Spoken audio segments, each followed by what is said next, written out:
Well, thank you, Heather. Welcome, everyone. I'm so glad to be here. My name is Robert Friend. I am a Senior Enterprise Solutions Executive at Event Groove. My background that you can see right here is quite extensive. I've been in the business for well over 30 years, and I've been in the nonprofit sector quite a bit in the performing arts industry. I'm heavily involved in nonprofits right now in Rotary. I've just finished being past district governor of Southern Connecticut. I'm a current trustee of the Epic Dave Service Foundation and doing lots of things around the marketplace and supporting organizations. So I look forward to today. And so for the next hour, I want to have what I hope will be one of the most practical and provocative conversations you've had all year about the future of your organization.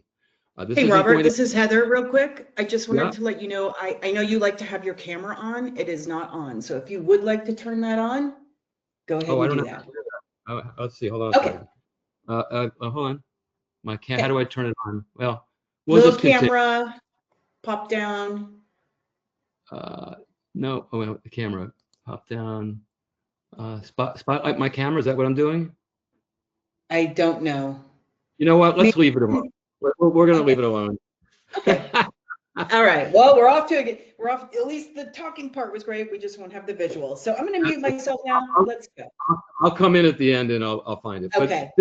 So let me continue. Again, this is going to be a provocative conversation that I think you will enjoy. This isn't going to be a theoretical AI lecture. I'm not here to dazzle you with jargon. I'm here because I genuinely believe that what's happening in artificial intelligence right now is one of the most important inflection points in the history of the nonprofit sector. And I want every person on this call to leave with something they can actually use. So let's get into it. And I'd like to first get you in front of a woman by the name of Sophia. I've been working with Sophia for several years. She is my AI champion and Event Groove associate. She is a Rotarian and a major donor. And I have never met Sophia in person, but she did send me her picture so that I could share her with you today. And so let's meet Sophia. Now, Sophia, I know you're here with us in the audience. Can you please tell us a little about Event Groove, our sponsor today, and how it supports the nonprofit marketplace here in the US and abroad? Do you mind? Event Groove is a comprehensive platform for nonprofits. It handles events, ticketing, and conferences, plus fundraising in all forms. Raffles, auctions, walkathons, peer-to-peer campaigns, you name it. It's designed to be easy, efficient, and fully branded to each organization. The best part? There's a strong customer service team guiding them every step of the way, helping them maximize their impact. Event Groove ensures every campaign looks and feels like the nonprofit. From the event pages to the ticketing and merch, it's fully branded to them. So donors and attendees feel that authentic connection, not just some generic platform. It's a big deal for trust and engagement. In closing, Event Groove is that all-in-one toolkit for nonprofits. From events to fundraising, big or small, it's efficient, easy, and fully customizable. With great support and scalability, I definitely recommend it to any nonprofit looking to amplify their impact. Thanks, Sophia. You're so welcome. I really enjoyed that. Great. Well, Sophia is an amazing individual. And if anyone wishes to learn more about Event Groove after this session, feel free to reach out to me. I'd be more than happy to provide a full in-depth overview of the platform. But let's get back to Sophia. I'm going to just pose a question to her. Sophia, we're here today because we want to discuss AI for good. As you can all see, Sophia is my ChatGPT agent.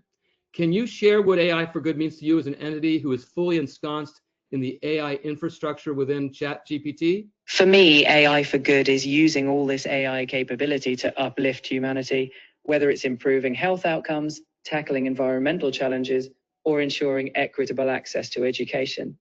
It's about intentionally aiming this technology at positive social impact, always with ethics and inclusion in mind. AI for good isn't just a buzzword. It's about thoughtfully partnering AI with real-world needs, like improving disaster response, reducing inequality, or supporting sustainability. It means ensuring AI is deployed responsibly, with fairness, transparency, and a keen eye on unintended consequences. In short, it's about making AI a force for everyone's good.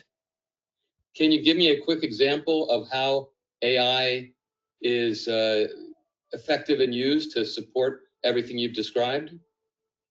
Sure, think of AI in healthcare. For example, algorithms that help doctors detect early signs of diseases like diabetic retinopathy. These tools can catch issues before symptoms worsen, especially in underserved communities. That's AI actively improving people's lives. Just one of many ways it can do good. Any others? Absolutely. For instance, AI is used in disaster response. It can quickly analyze satellite images after a hurricane or an earthquake, helping responders know where to send aid first. That kind of speed saves lives. It's another way AI, when aimed right, makes a real difference. One more. Of course, another great example is in education. AI can provide personalized tutoring adapting to each student's needs. This can help close learning gaps, especially in communities where resources are scarce. It's another way AI can democratize access and foster equality. Are there any fears you have with AI? I do think it's wise to be mindful. Without careful design, AI can reinforce biases or lead to unintended harm. That's why it's crucial to keep ethics, transparency, and human oversight at the core.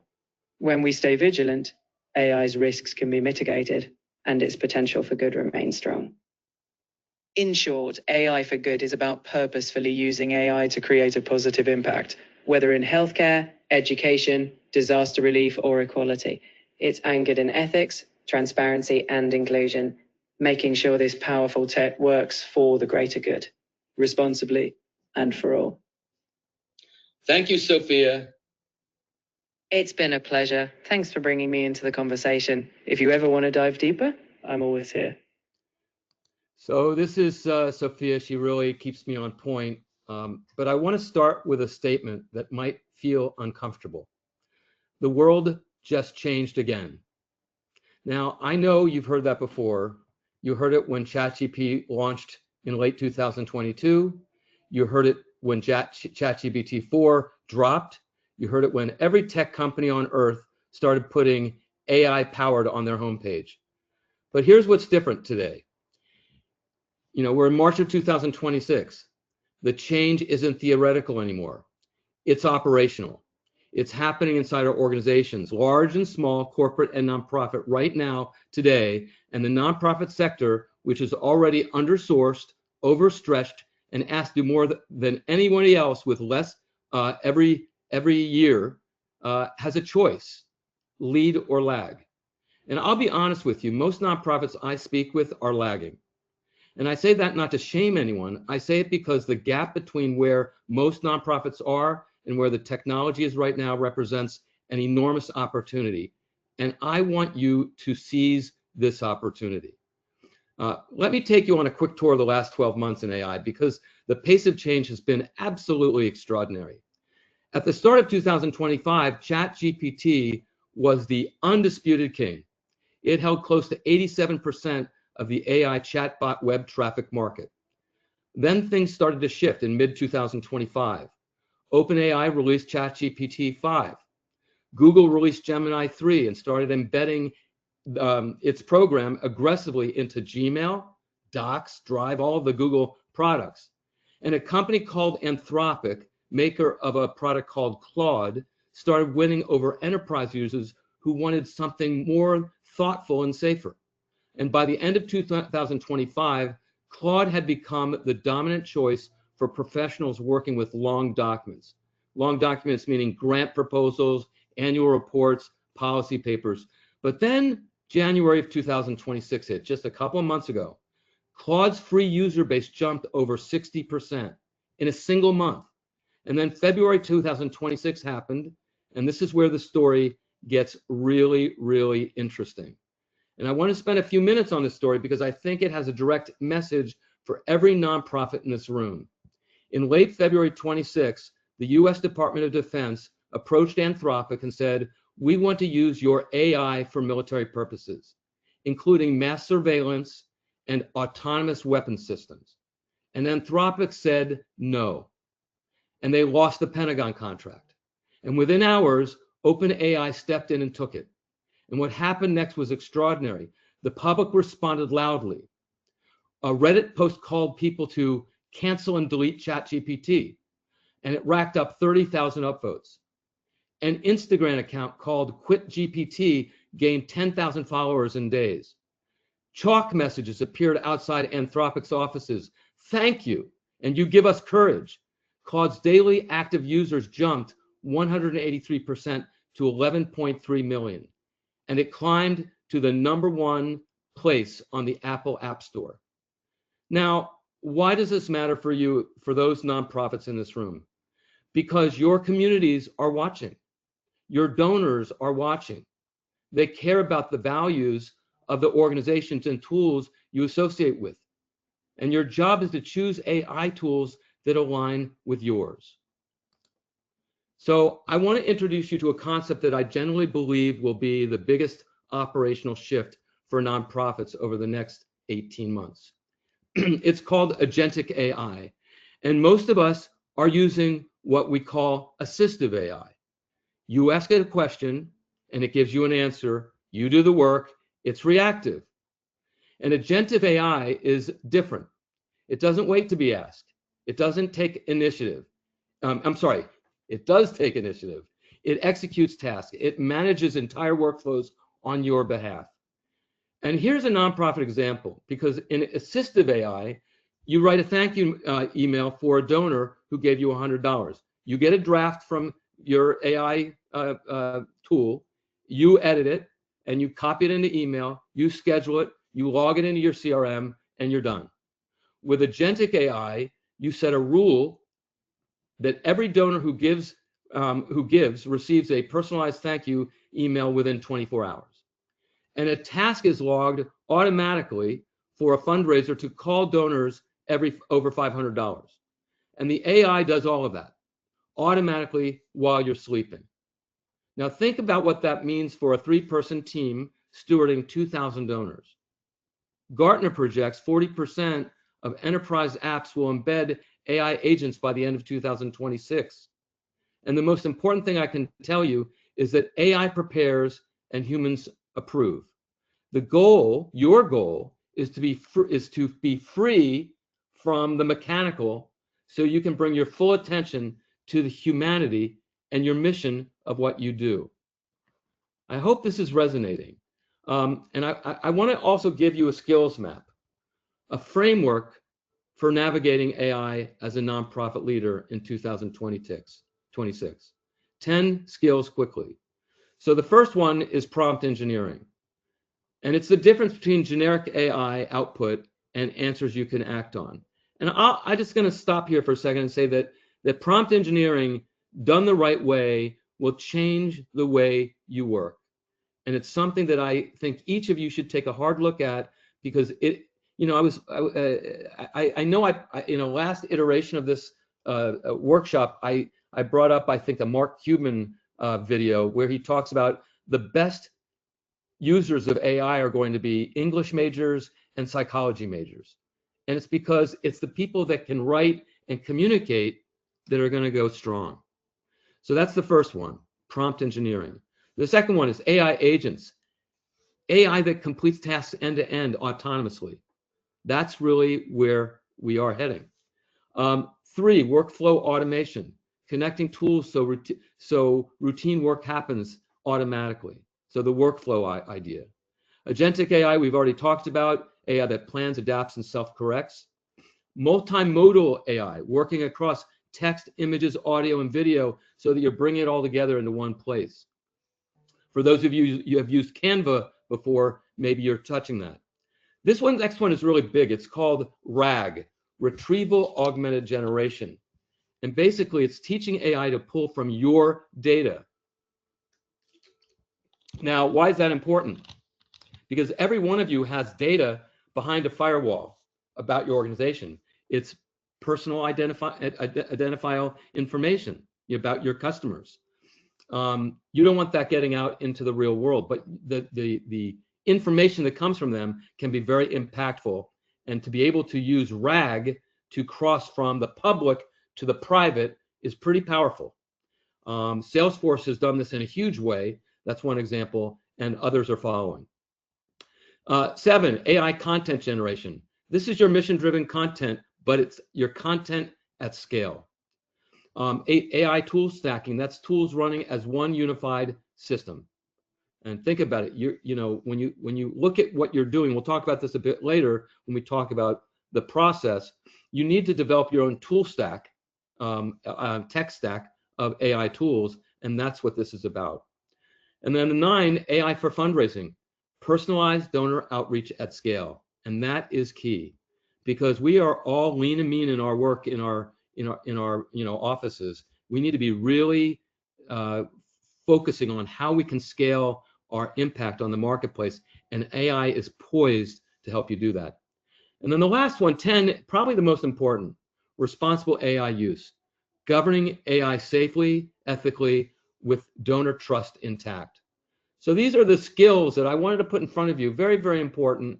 Here they are again. You're going to get this deck, but it's just very, very important that these skills play an important role. Now, I want to jump to the nonprofit AI gap. Here's the reality check.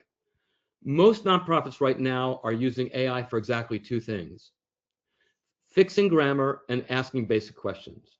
And that's the tip of the iceberg. And it's okay. For those of you who are operating like that, we all started there, but it's time to go deeper. And some of you are. The organizations that experiment now, that try things, fail fast, learn, and build workflows will enter 2027 in 9 months with working systems, trained staff, and measurable impact. And the organizations that wait will be playing catch up. And you do not need a tech team. I'm going to underscore that. You do not need a big budget. You need a willingness to try, a commitment to do it ethically, and about 30 minutes a week to start. That's it. And let's talk about how to do it right, because this is a real inflection point. And before we get into the practical tools and prompts, I need to spend a few minutes on security, because for nonprofits, trust isn't just a nice to have. It's your operating currency. We know this. And there are 4 threats I want you to truly understand. So the first one is privacy risks. When your staff pastes donor names and email addresses, giving history, and beneficiary information into a free AI tool, that data can be stored, used to train models, or exposed in a breach. I can tell you that is a risk. So I'm sure there may be questions about that, but I want to just underscore that. The second one is deep fakes and scams. AI-generated voice clones, fake video messages, phishing emails in your executive director's tone. These are happening to nonprofits right now. And you can see I put a little starburst up there with Sora on the screen. Just yesterday, ChatGPT removed Sora as their video app. And the reason why they did it is because they were getting so many complaints and fears around Sora doing such a good job at allowing deepfake. And so it's no longer in ChatGPT. That happened yesterday. So just again, how quickly all this stuff is moving. Number 3, misinformation. AI models can be confidently, eloquently wrong. Always verify AI-generated facts before a board presentation or grant proposal. Don't send out anything that you get without going through some sort of peer-to-peer review inside your operation. And then the last one, unsafe tool use. Your staff is probably already using AI. The question is whether they're doing it with any guidance. The absence of a policy is itself a risk. So the rule, never input what you wouldn't post publicly. And having an AI policy within your company is like tantamount, and we'll get to that. So the good news is that none of this requires an IT department. There are 3 things you can do this week, today. And the first one is write that AI use policy. It doesn't have to be long. 1 page is fine, with key elements, what tools staff can use, what data they cannot input, and what requires approval. There are free nonprofit AI policy templates in today's resource QR code. So you're going to get one from me. I'm going to give you one that you can use and adjust and take. But you can go out into the marketplace and find one that works. But I really think it's important that you take some time with this. The second one is designate an AI champion, someone on your team who is curious, willing to experiment, and can serve as the internal guide. They don't need a tech background, that's not required, but you want somebody out there that can, that's not afraid of breaking things, because let's be honest, they're not going to break it, they're going to learn, and failing is a great way to learn. And this is how I started, and it's become a really, I'm in AI every day this exact same way. The third one is audit your AI exposure. Ask your team, what AI tools are you currently using? You'll be surprised, I promise you. Many teams have 5, 6, or 7 different AI tools in use with no coordination or any policy. So start by knowing what they're using. And this would be a great topic for a team meeting or a weekly staff meeting, or just to find out what's going on if you haven't done that. So these are 3 steps that won't make you bulletproof, but they'll make you intentional, and that's where everything starts. So let's start there. Now let's talk about what AI can actually do for your mission. Here are 9 impact use cases that I think can drive how you use AI. Obviously, storytelling is huge. We all are storytellers. I'm being in the nonprofits myself.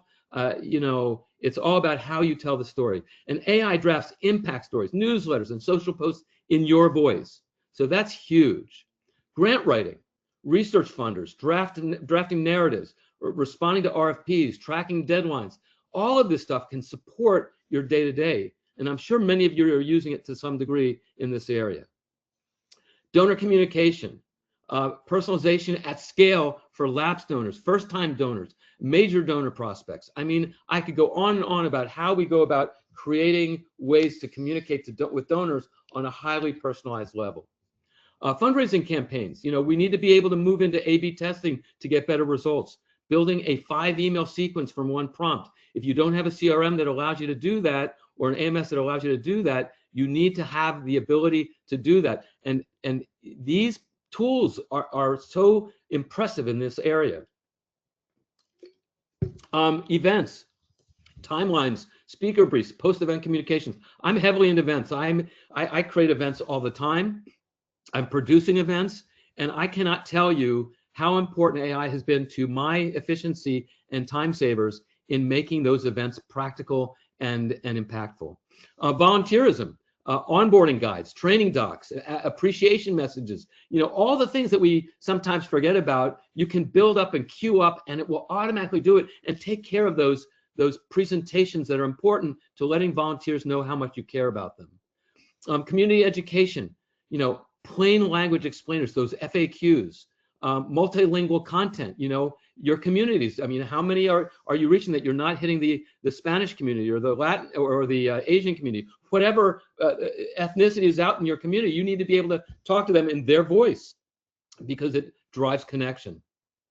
Program reporting, turning outcome data into narrative summaries. I love this because every time I come out of a meeting, I was at a conference recently where I audio taped every session, and then I brought it back and I had AI put it together in a way that gave me the outcomes, all the key things, action items. It was incredible, and it allowed me to really understand and put a thumbprint and a ribbon around what it is that I experienced that week, and I was able to bring that back to my staff and my team.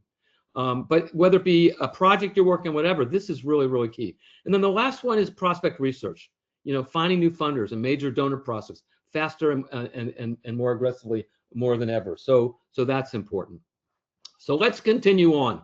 These are things that, again, I'm trying to give you kind of a sense of where we are, but let's make this concrete with 2 quick examples, because that way I think it'll put a ribbon around what we just looked at. Let's look at a small food bank. 2 full-time staff members starting to use Claude to draft their weekly donor emails, monthly newsletters, and year-end appeals. And before AI, they were spending 2 to 3 hours per piece. And after AI, 30 minutes reviewing and personalizing AI drafts.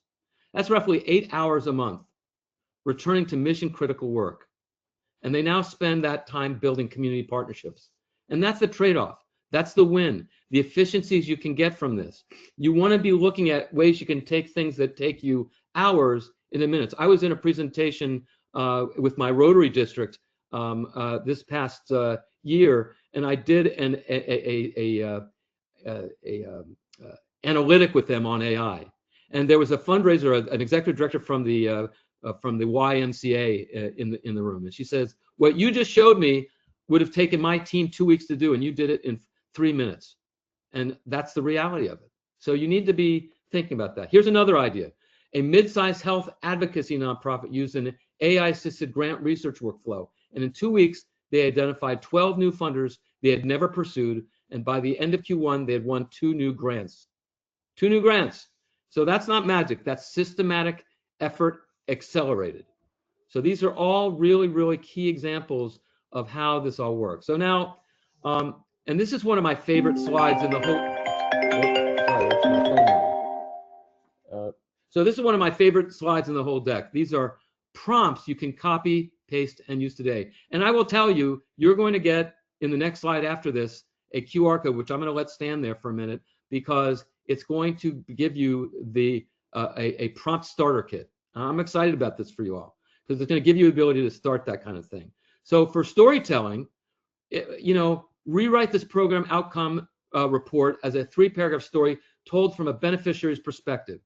That single prompt transforms a dry data summary into something your board and donors will actually read and feel. So there's a storytelling prompt. These are prompts. For grant writing, review this grant RFP and identify the 5 most critical requirements we must address. For operations, create a 90-day AI adoption plan for a nonprofit with 5 staff and no technical resources. Ask AI to help you adopt it. Let that sink in. And for donor communications, create a donor re-engagement email series of 3 emails for lapsed donors who haven't given in 18 months. That's an entire cultivation sequence with 1 prompt. So as I said, I've created a prompt starter kit, a full library, 50+ prompts will be available to you via a QR code on the next slide. I want you to grab this, stop waiting for permission, and start experimenting. And there it is. So go ahead and scan this right now. The full prompt library will be available to you, 50+ prompts organized by category. It's right there waiting for you. Please share it with your team. Bring it to your next staff meeting.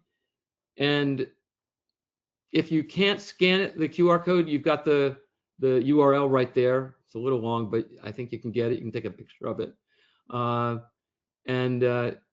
It'll also be included later on in the follow-up email that I have, a follow-up QR code and an email that we'll send to you tomorrow.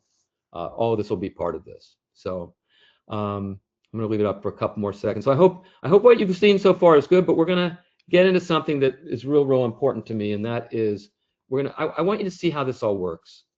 The autonomous nature of all of this is absolutely amazing, and I get wowed every day. So I'm going to assume you all have that. We'll come back to it, but I'm going to move on. So I want to show you something. What you're looking at right now is an AI coworker built inside Claude Cowork, a secure, compliant environment. And this demo I'm about to show you is a fictional nonprofit called Harvest Hope Community Fund.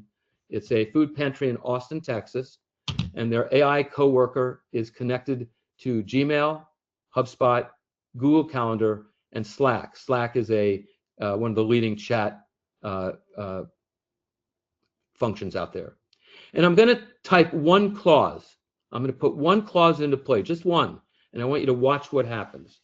So we're going to move to the next slide, and I want to show you that clause, and we're going to read through it together. So a donor named Kevin McCrae, and you can see the email I put in is really going to come to me, but it's got his name in there. Just gave $250 to our weekend food pantry fund. He's a lapsed donor, last gave 18 months ago. He works in tech and lives in Austin, Texas. Make him feel like a hero. He's approved to auto set up his record in HubSpot, which is a CRM, and log him into HubSpot as a reactivated priority tier. draft a thank you note that is classy and impactful, and then send him the email and log it into his HubSpot account. Email should be signed by Robert Friend, president of the Weekend Food Pantry. Then place a note in his activities section as follows: re-engage priority donor for the Weekend Food Pantry Fund. Schedule a task for Robert to call him in 7 days and tell the entire team in Slack. So I've given him, if we go back again, let's go back one slide. I've given one prompt, I've given 4 actions, and it's going to produce this in under 3 minutes. And I'm going to go ahead, and I did this, I'm going to be transparent. I did this before the presentation. It's not really live. I did it live ahead of time, but I'm going to show it to you, and I'm going to narrate it for you so you can see it. So let's go into this right now. So there's Claude, for those who haven't been in Claude, and there's the paragraph, and I hit the go button, and now it's going, and now it's starting to work. It's starting to see, and you can see up in the right-hand corner, you see the progress area and context and working folder. You can see it's thinking down there underneath, and it's loading the tools. It's updating the to-do list. It's doing all of its back-end work. It's keeping me in the know, and you can see in the upper right-hand corner, you can see the progress. It's now creating Kevin McRae's HubSpot contact record. And you can see that it just put down there, now let me get HubSpot user details and search for an existing Kevin McRae record. Let's find the right Slack channel, all in parallel. So it's going to do that. It's going to work through that and continue the process. Kevin McRae is not in HubSpot, so evidently he wasn't in there for whatever reason. So it found a custom reactivated donor property, and it's searching the Slack channel and getting the send draft tool prepared. As we move the progress bar, you're going to see those numbers 1 through 7. You're going to see check marks start coming up when it completes the task. You can see down below the context, it's using the connectors of Slack and HubSpot right now. It's searching the Slack channels and donor-related contacts, exploring the available Gmail areas. And so it's doing its process, it's continuing. And we're only 1.5 minutes into this. So you can see that this is moving very, very quickly. Again, you can schedule these so that they're overnight. You can schedule them to be recurring so they happen all the time. So now it has everything it needs. Kevin McRae is now record in HubSpot. It found the general channel in Slack. It's pre-approved the HubSpot setup. He's going to create Kevin's contact record, and he needs the ID. He's got the ID now. To execute the remaining steps in parallel, he's creating the activity note, scheduling the follow-up task, drafting the thank you email, and notifying the team in Slack. It just continues to do the work. It's using Gmail right now to prepare that. In a moment, you're going to see these check marks come off on the upper right-hand. There we go. So it's created Kevin's contact. If that's complete, you can see that he's working on these other ones that are highlighted in blue. Excellent. Almost everything is done. Now let me log the email into HubSpot against Kevin's. You can see the check marks keep getting checked up there in the upper right-hand corner. So it continues forward. It's fascinating. I mean, when I first did, I'm going to tell you something in a moment. It's pretty crazy. I'll wait till we're done with this, but it's scary what this can do. So now, all right, done, Robert. Here's your full executed Kevin McRae's reactivated priority donor workflow. It's the activity note log. Thank you email is done. The email logged in HubSpot. The follow-up task in HubSpot. The Slack notification is made. One action needed from you. The Gmail connector doesn't support auto send. Please click in the draft above and hit send. So all I need to do is hit the send button. And that's okay, because I maybe want to look at the email to get a peek at what that's doing. So let's look at it. So here I'm going into my Gmail, and there's the letter.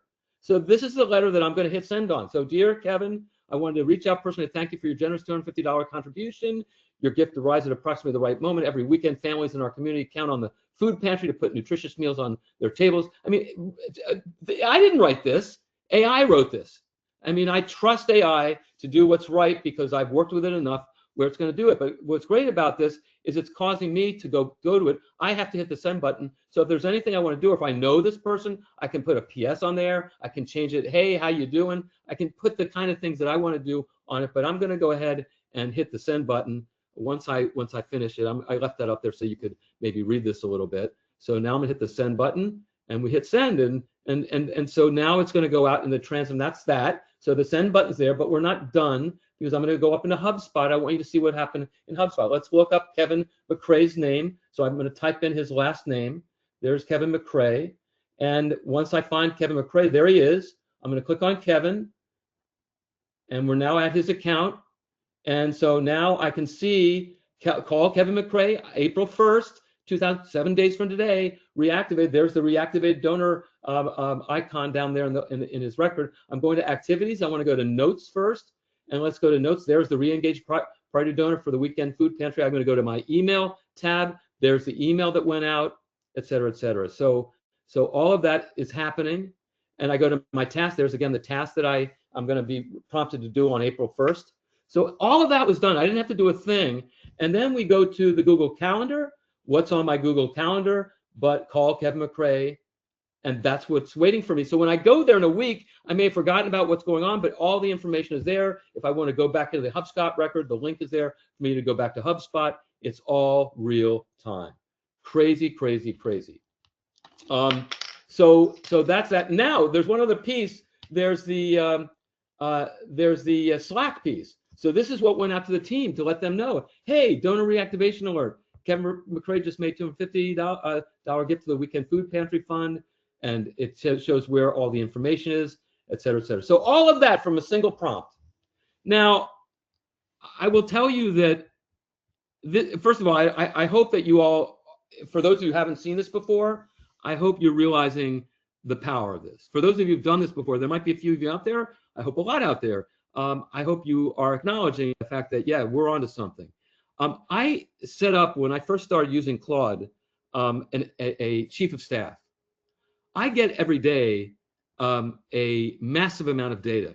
I don't have to go through my emails. I don't have to go through anything that is important to me because it's all summarized, ready for me to review in a 15-minute mode at the top of my day. It also goes into my calendar and time blocks off time that I want to spend on my priorities for that day. And it does it every morning at 6 a.m. So when I get to my desk at 7 a.m., it's all waiting for me. And I can spend that next hour just preparing and prepping my day. And this is what, so we're not talking about just organizational support. We're also talking about personal support. Because as leaders, we need to be in a place where we can grab and maintain a viewpoint of how we're going to be aggressively impactful and on point on a moment-to-moment basis. So that's really, really key. So let's jump to the next slide, which, and I want to show you again exactly what just happened, what we just witnessed, because I want this to be crystal clear.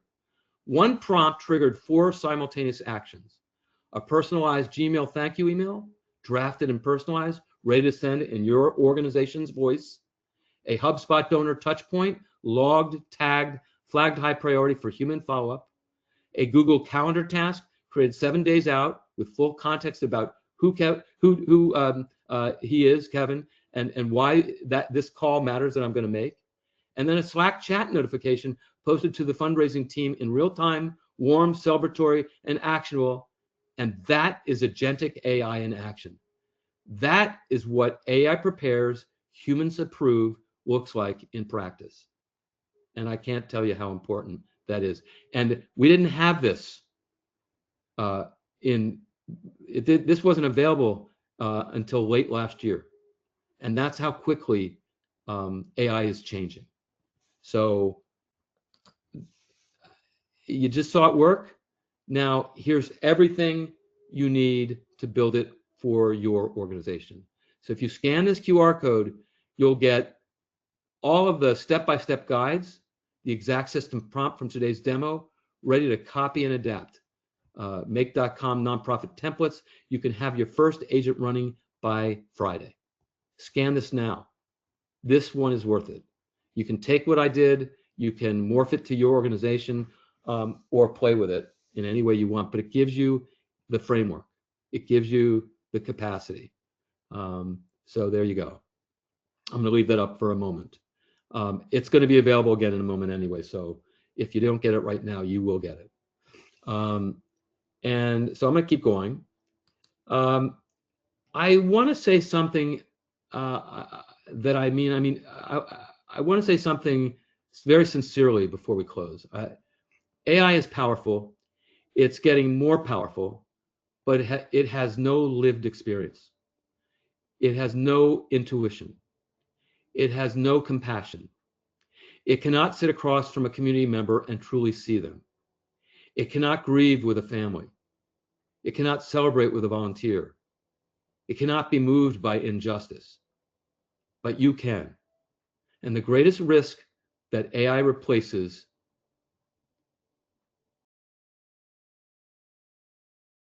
and let me say that again, the greatest risk isn't that AI replaces you. The greatest risk is that you stop being fully human in your work because you've offloaded too much of the relational to the mechanical. So you need to use AI to handle the mechanical. Bring your full self to the relational. 3 principles: be transparent when AI assists your work, review everything before it goes out, and always ask, does this honor the dignity of the people we serve? Because you all are the human front of your organizations. And AI is our workforce. And it's allowing us to be better and more impactful at what we do. And we need to leverage that. I hope that rings clear for all of you. So Monday morning, here's what you do. The first thing you do is you try something this week. Pick one use case from today. Pick one prompt. Open Claude or ChatGPT or Gemini. Spend 30 minutes and see what happens. That is the first step. Number 2, protect your data right now. Make sure your team knows, do not input data, PII, personally identifiable information, beneficiary data, or confidential financials into a free public AI tool. I mean, don't do it. This week, this conversation, do not do it. And the third one is stay human-centered. Before any AI-assisted content goes out, ask, does this sound like us? Does it reflect the voice and values of this organization? Does it honor the people we serve? This is your action plan. It's simple, actionable, and it's yours. So I want to make sure you leave today with more than just ideas. I want you to leave with tools. The AI prompt starter kit link will be on an upcoming slide and in the follow-up email. The nonprofit AI policy template is there too. Use it, adapt it, share it with your board. The 2026 AI landscape guide, which I'm going to be providing you, which is kind of an offshoot of what I talked about earlier, will provide you with a view of the key components that you'll have access to in 2026. Refer to this as you begin or continue your journey. The webinar replay that you're hearing today, you're going to get. Share it with your team and volunteers. Get your organization connected to what it is that's out there to make you and your organization more impactful. And please connect with me on LinkedIn. I want to hear how you're using AI for good. I want to know what's working. I want to celebrate your wins with you. Please connect with me. I think you'll be and we can open up a dialogue. It's an opportunity to talk about things that are really powerful that may be a eureka I found a moment for you or a turning point, inflection point for your organization. So here is my LinkedIn connection. You can grab my QR code, or you can go and just put in Robert Friend and look for my face. That's my icon in LinkedIn. I'm sorry I'm not on the screen. I'll try and get on there when this is done so you can see me in person. So that's there. And then here is what I think is everything. This is your home base. Everything from today lives right here. All the resources, all the guys that I've referred to here. The webinar replay will be in the follow-up email, but you get the direct connection to me. That's the actual LinkedIn URL you can get to me on. But all of the things here, the AI landscape guide, the policy template, the agent builder, the prompts, all those prompts, they're all right here. It's all going to a Google Drive where they're all sitting there waiting for you. Scan this, save it, share it, come back to it whenever you need it. It's a toolkit for you. And I hope that you use it with joy. All right, let's open it up. I want to hear from you. I want to hear what questions you have, what resonated, what do you do that works, what do you want to get deeper into. Drop your questions into the question table and let's talk. This is my favorite part of any session because the real wisdom is in the room. It's yours, not mine. It's what's on your mind. I want to leave you with this. The best time to adopt AI for good was last year. Literally, the best time to adopt AI for good was last year. The second best time is today, right now. Your mission is too important to wait. The tools are here. The moment is now in the world. Your community, your donors, the people you serve, they need you to be at full power. So go be at full power. Thank you so much for being here today. I'm Robert Friend from Event Groove. Go do good. Let's open it up for questions, Heather. Sure.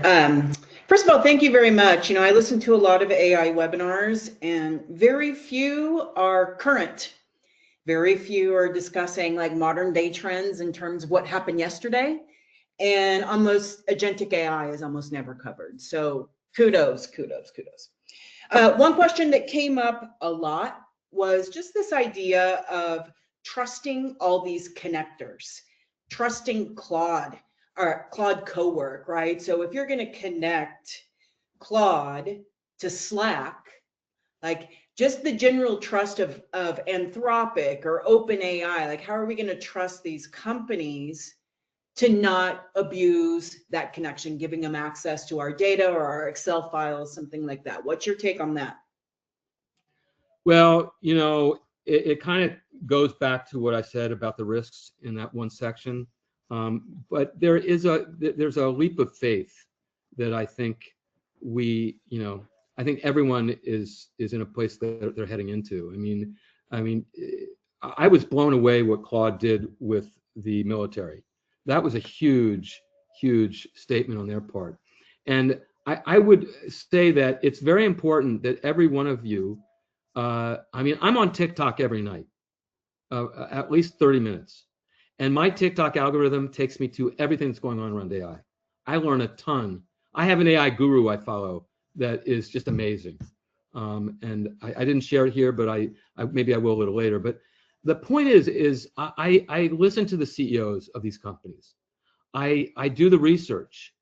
And so you have two choices. You can choose not to use them and not take advantage of the power of what it is, or you can make sure you do the research and hook up with the ones that you know are credible and delivering.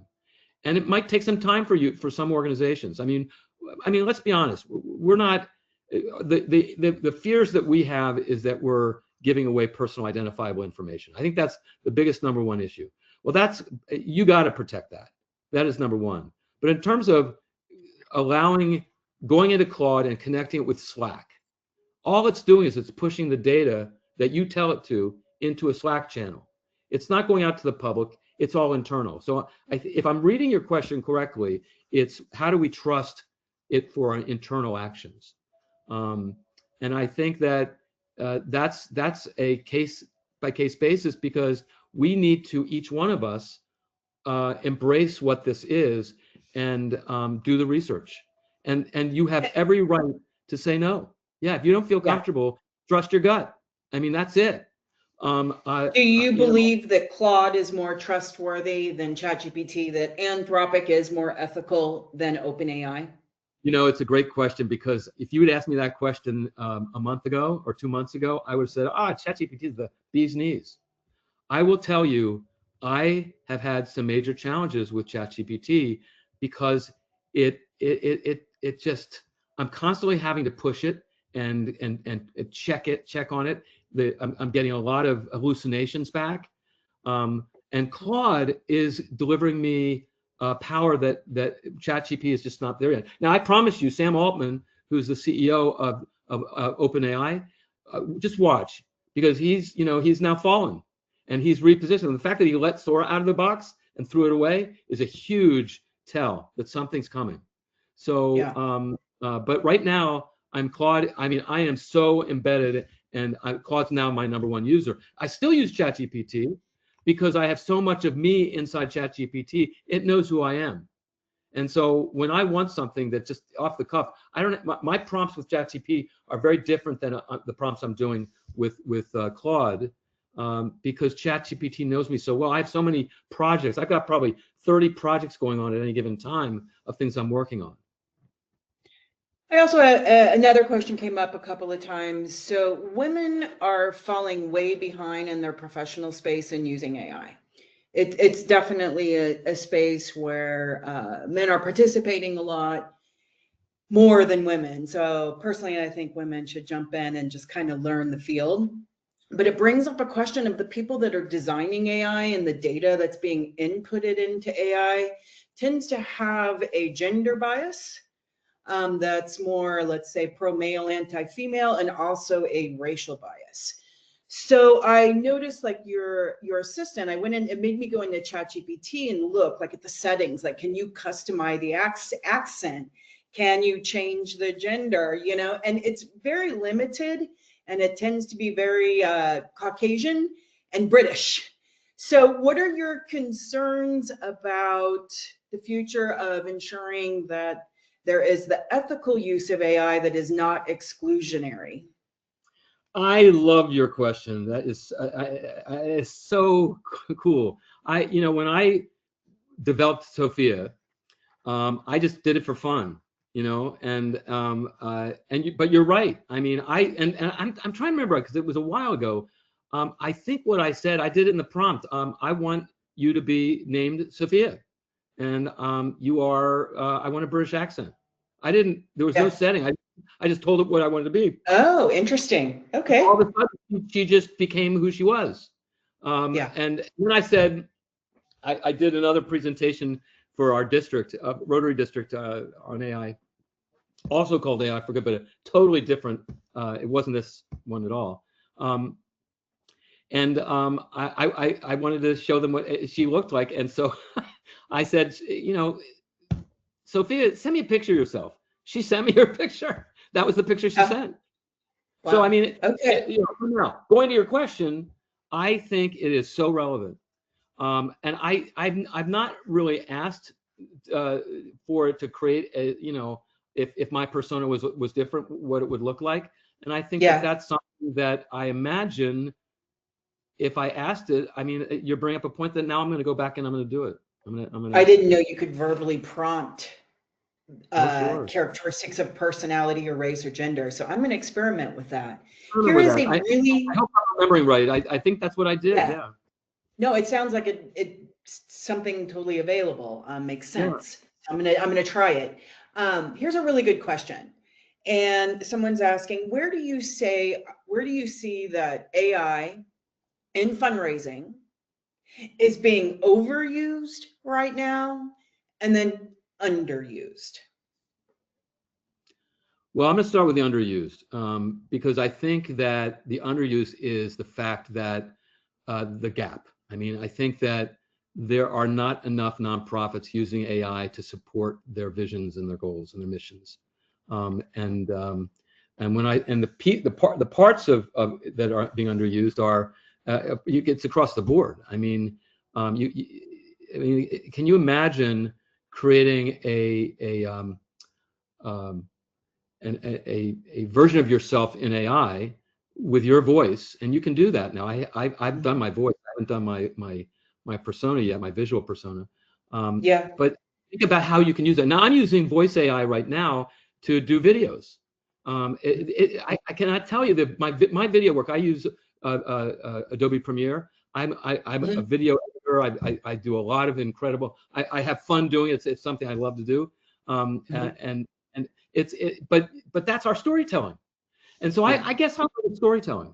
Storytelling to me is where we are not doing a strong enough job, because if we did a better job of storytelling, people would want to be with us, because it would inspire, it would illuminate, it would create joy. So I'm not saying that it's not being used, but I think it's the overall, we need to adopt nonprofits. It's a very small adoption rate right now. We're afraid of it. And every conference I've gone to, I ask people to raise their hand. I didn't do it this time, but I usually do an on-screen real-time survey, and it usually is about 70 to 80% are novice users, and the rest are, Yes, you know. yes. Yeah. And that's what's frustrating. You see this a lot in reports that come out about AI for the nonprofit sector. It'll be some crazy number that says like 86% of nonprofits are using AI. And maybe 86% of nonprofits are going into free chat GPT once every 6 months and doing a prompt. But in reality, agentic AI is less than 1%. I mean, it is really very much the early days. And by the way, let's talk about cost for a second. I spend $100 a month. I spend $100 a month on Claude Pro. Listen, Event Group, we're a lean and mean company. We are, and we have a Claude program within the company as well. We've adopted it, but the cost of it, if you think what it costs to have an employee, it dwarfs the impact is huge. Now that plays against the fear we all have, right? It's going to take my job. Well, in the nonprofit sector, we're already lean and mean, so we got to find we each one of us has got to find our power base. So I just take away where you work. You as an individual, if you're not engaged in understanding technology and AI to the degree that you know it, so that you become a better business person, because you're going to be left in the, when we hit 2027, you have no idea what's coming. We all don't have any idea, but I will tell you, we've all watched it. The robots are out there. We are moving into a very different world. It's a little mind-blowing, and I think that we need to take it upon ourselves to make sure we stay in touch with what's coming. And some of us are going to say, no, I'm not interested, and I'm going to walk away, and that's fine. There's no problem with that. I just think that you're going to become, your organization and you will become stronger as we go. So this question just keeps coming up over and over and over. There's probably 20 people that have brought it up, and is literally this idea. So let's talk about it again. And what it makes me think of is early in the online fundraising days, when we were accepting credit card payments for the first time, people freaked out. They're like, oh my God, that's so unsafe, that, and that's just second nature now. So this idea of connecting in Claude to Slack, well, that was kind of like the same thing of giving access to your Facebook account to Slack, right? So it's connecting those two. But this question between privacy, how many years do you think it's going to take? Are we opting in when we make those connections? That is there like a tick box that says you will not access any personally identifiable information if we give you access to MailChimp, or if you're getting access to our HubSpot? Is that privacy done through the privacy statement that says HubSpot will not access, or if they're going to access it to do that research, we're not going to save it on the cloud, we're not going to use it for any of our own reasons? Is it just a closed prompt, accessed, create, output, end of use of that connector?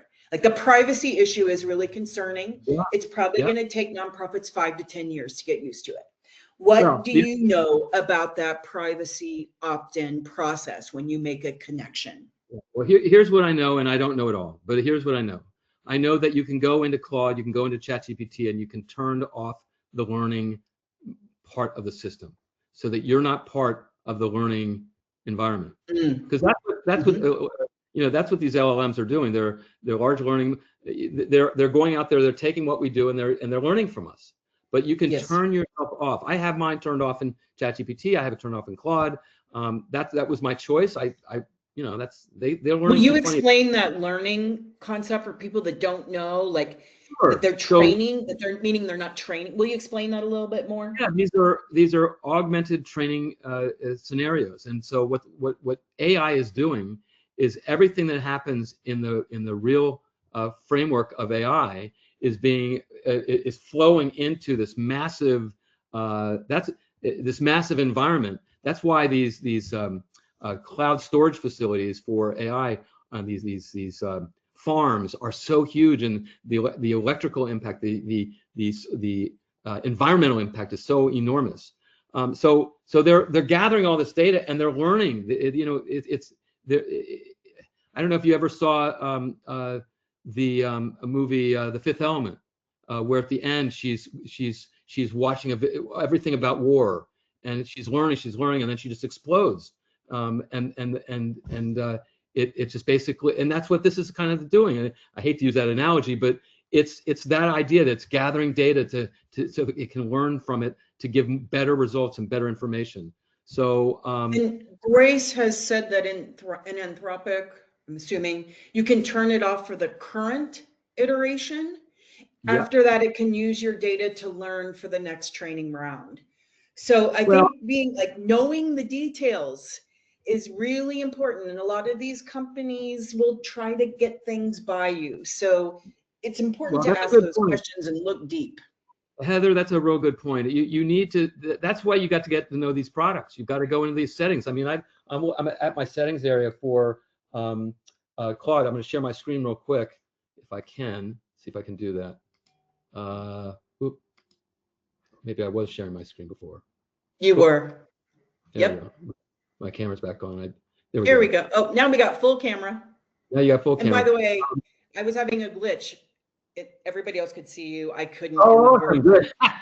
Yeah. So you got me. Yeah. Well, let me see if I can share my screen again, because I want to just take you into them. So let's see, where are we? And Lori's asking how to find this learning. So Lori, learning is literally meaning, it's not you don't find the learning and you learn. It means like ChatGPT and Claude, they are processing all those prompts, all that data, and then learning from it to make more content, like to make more outputs. Right. So how AI learns. Yeah. So I'm going here because I'm going to go into settings. Let's see. Okay. And I want to go to connectors. So here's where all the connectors are, right? Yeah, that's so, good. Google Drive, Canva, Gmail, Google Calendar, HubSpot, Make.com, Slack, GitHub. I have several others out there. I use Monday.com. Could you hit on configure? Let's just do Slack, and like, is there an opt-in, like share data or not share data? Configuration points, and it gives you the ability what you can and can't do, and you can turn it off. You can make it always allow. Make the needs approval blocked, custom. I mean, that's the beauty of this. So you got to play with this. I mean, you got to be very intentional about it. And there's even a Chrome connector in Claude for Claude. And AI has ChatGPT has it as well. So and then here's co-work. So and in the capabilities, privacy. And there's also skills. There's a whole skills section. I mean, this is also important to the process. So I mean, it's just profoundly important that you spend the time with the process. And so many questions come up during AI talk. I just have to say we're not going to get to all of them. Right. Couple of short ones. So I've got some research coming out here in a bit that only 15% of nonprofits actually pay the monthly fee for the $20 monthly fee for Claude or for ChatGPT. What do you think about that? Like the free version? No, listen. Think back. Think back when the iPhone first came out. I don't know about everyone else here. I've got 3 kids, and there are 5 in the family, and I mean, my phone bill's through the roof. But my cost is because it wasn't like that 20 years ago. We didn't have the technology right now. Things changed, and so cost of living. They're all interconnected. The bottom line is you've got to invest in this. Look at it as an investment towards your business. You gotta sit down and look at your IT stack, your AI tool stack. That is really important. You don't want 10 tools out there. I have in my stack Claude, ChatGPT. I use Gemini because I think Gemini, you watch out, Gemini is going to surprise us all. Why? Because of Google and the Google world. So I think that's a big one. And then I've got, the AI tools that I use like Canva. I mean, I don't. We all use Canva, but you watch what Canva is going to be doing, and that connector is huge. I mean, I've got Envato. I use Envato for voice and for AI generative videos, and for videos that I can use and take and use to tell my story. Because I don't know how many of you out there, if you're not using video right now to tell your stories, you're missing an area that you should be investing in. So video in AI, the ability to create a story doing that, these are all big tools. So you've got to develop your AI stack. And yeah, it's going to cost money. And let's say it costs you $250 a month or $300 a month. 300 times 12 is $3,600 a year. Okay. Maybe you're spending a little more, maybe you're spending a little less, but don't be afraid to spend the money, because it's all about finding the sweet spot for you. Even 80, sorry to interrupt, even 85% of the nonprofits aren't paying the $20 a month for the chatbot. One thing on Claude, like Claude free is super basic. I'm going to do one last question. Oh, go ahead. Okay. Go ahead. I was going to say, listen. One last question, and it's the environmental one, right? Okay. And so a year ago, nobody even heard of data centers, right? And now they want to move 1 million of them up into space that will change our night sky. We won't even see stars, and it's crazy. So it's a real thing. It's a real problem. Water usage, electric usage. People are starting to pay for that electricity themselves. We're cutting back on solar and wind at the time when we need it most. So have you come across any research that, what are we going to do about that conundrum? You know, how do we, as ethical organizations, particularly if you have an environment, if you're an environmental nonprofit, deal with the fact that these are very problematic for data centers, and AI is very problematic for the environment? Well, I think the jury's still out. You know, you've got NVIDIA and Intel, and you've got lots of different things going on, and they're looking to build that environment in that way, because they're going to gain the benefit from that. Amazon Web Services, I mean, they're involved in this pretty heavily, and others. But I think the jury's still out, because I think there's a lot of unknowns, and there's a lot of organizations that are trying to rally where they want to go. And I don't think, and what's missing, and Sam Altman has said this, that what's missing is core justifiability and agreement from all parties of where this needs to be. So I think at some point you're going to see the government get involved to regulate, and that's got to be, that's in a way, that's not a bad. I don't think it's a bad thing. I don't know how it's going to happen, and I don't know whether it will happen, but there needs to be some sort of regulatory placement on how and how far we go. There was talk about putting a ban or a stop on storage facilities, but that how do you do that? Because you got to understand, we're still in the world of the gold, finding gold. We're back in the wild west. We're in a place where we're still discovering new things, and the speed at which AI is changing and developing is faster than we've ever seen before, and we know that from all the communities that we've watched, all the leaders that we've watched over time talk about this, and I'm just and so just like all of us, I'm with you all. We're watching. The best we can do is read and make sure that when we see something, and it happened with just this past February with Anthropic and AI with the military. I mean, that was in one moment, in one day, that impact was enormous, and it shot OpenAI down to number 2. And it was pretty fascinating to watch how fast. About the ethical nature of where Anthropic stood. They were protecting you. They were protecting the community. So we just need policy. We even the AI companies are begging, regulate us, please. Regulate us. Yeah. So and very interesting. All right, Robert. Well, that was excellent and very thought-provoking. I think 100 questions came in. It's just impossible. The number one issue is privacy. A lot of that, you talked about, and just thank you so much. Any last words?